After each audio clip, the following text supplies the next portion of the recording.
কাশিটা কুটার মাঝে লাগাই লাইলাম, এখন রশি দিয়ে বান দিয়াম। এই যে দেখতে পাচ্ছ কাপড়ের কান দিয়ে আনছি, এটা দিয়ে ভালোভাবে বাঁধতেছি যেন আমার কাশিটা না ছুড়ে।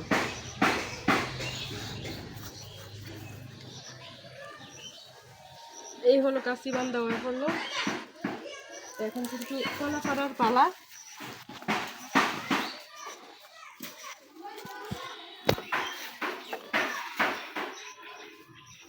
এই যে উপরে তুললাম,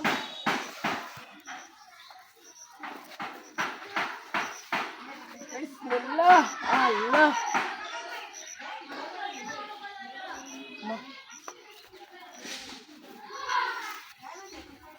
এই বড় গেলাম দেখি না। তো বন্ধুরা এই যে দেখতে পাচ্ছ কুটাটা আমার যে কলার কাছে লাগাইছিলাম, তো এখন আমার কলাটা পাড়ার শেষ।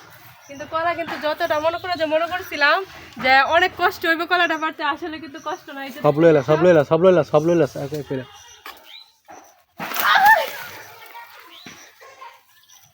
দেখতে পাচ্ছ কলার কান্দা।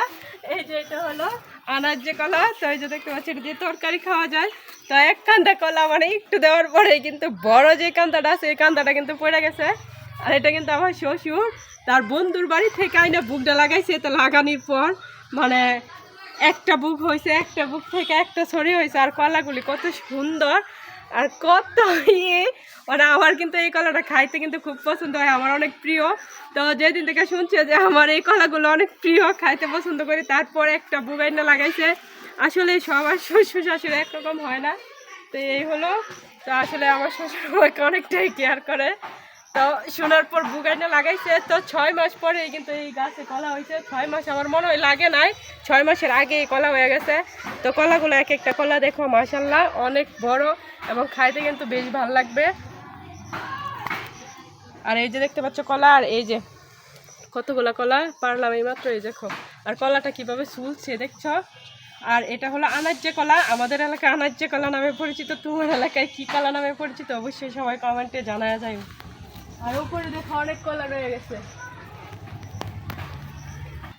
তো এই দেখতে পাচ্ছ আনাজ্জে কলা, আর এটা হলো আমাদের গাছ থেকে পারছি। আমাদের গাছ থেকে পারার পর দেখতে পাচ্ছ ছুঁইলা গেছে। আর এত মোটা মোটা কলা, এত বড় বড় কলা আমি কখনো দেখি নাই, এমন মানে মোটা কলা।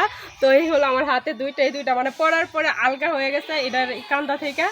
আর উপরে দেখো অনেকগুলা কলা রয়ে গেছে। আর ওই কলাগুলি পারি নাই, না পারার কারণ হলো কারণ শরীরটা যদি পাড়া লাই তাহলে কলাটি পাইকা যাবো, পাইকা যাইলে গাছ খাইতে পারতাম না। আর এটা হলো তরকারি খাওয়ার কলা। তো যেহেতু তরকারি খাওয়ার কলা, তো আমি কই কি উপরে একটা কান্দা পারি আর বাকি কলাগুলো থাক। তো এই জন্য এই কয়টা পারলাম তরকারি খাওয়ার জন্য, আর বাকিগুলো রাখা দিলাম। ওইগুলো নিচেরগুলো আরেকটু মানে বাড়তি হবে। তো যেহেতু আরেকটু বাড়তি হইব, তো উপরে যেগুলো খাওয়ার উপযুক্ত হয়েছে সেগুলো পারলাম। আর ওই যে শরীরটা রয়ে গেছে আবার অবশ্যই পারবো। আর পারার পর কিন্তু সেই ভিডিওটাও কিন্তু দিব। তো এই হলো অনেক বড় মোটা মোটা কলা, একটা কলা দিয়ে কিন্তু একটা তরকারি হয়ে যাব। আর এইটা কিন্তু আমাদের এলাকায় মানে আনাজ্জে কলা নামে পরিচিত। তোমার এলাকায় কী নামে পরিচিত অবশ্যই কিন্তু কমেন্টে জানাই হোক, বুঝতে পারছো। তো এখন কিন্তু বাসায় যাওয়ার পালা। প্রথমত চেয়ার আনছিলাম, মনে করছি চেয়ার দিয়ে খাড়ে পাইলাম, পরে দিয়েছি আর চেয়ার পারতে পারলাম না, ফুটার কাজে লাগলো। তো আমার হাত কিন্তু ব্যথা হয়ে যেতেছে, কলাগুলো লাগতে পারতেছি না, অনেক মোটা আবার মাশাল্লাহ অনেক ওজন কলাগুলা। তো এখন মতো নিয়ে যাব ঘরে। আর এই দিক দিয়ে দেখো সেই আগের মতো আমার আদা বাগান হয়ে যাচ্ছে, দেখতেই পাচ্ছ অনেক সবুজ। তো সব দিকে মনে করো আদা হচ্ছে। তো